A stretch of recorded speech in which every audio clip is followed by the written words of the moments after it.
In a small, dimly lit antique shop in Shanghai, an old, dust-covered painting hung in the back corner, largely unnoticed by the tourists who shuffled through.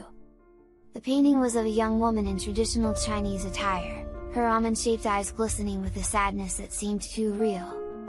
The brushstrokes were so fine, so delicate, it almost felt as though she could step out of the frame. Lu Qin, a local art collector, had been visiting the shop for years but had never seen the painting before. Something about the woman's gaze drew him in, it was haunting, almost accusatory. The shopkeeper, an elderly man with trembling hands, refused to meet Lu's eyes when he asked about it. "That painting is not for sale," the shopkeeper said, his voice hoarse. "It is cursed. The woman in the painting? She was betrayed." But Lu insisted. He had to have it.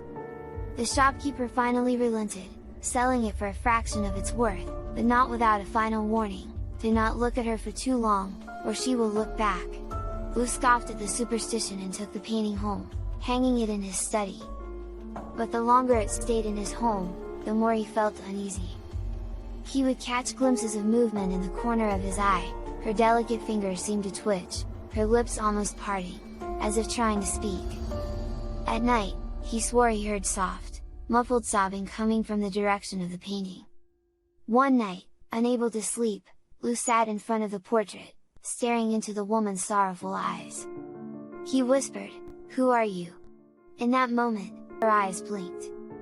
The soft, painted lips stretched into a twisted smile. He tried to look away, but he couldn't. The air in the room grew cold, and the sobbing grew louder, filling his ears. Lu awoke the next morning, slumped over in his chair, the painting now changed. The woman no longer looked sad, instead, her smile was wide, sinister.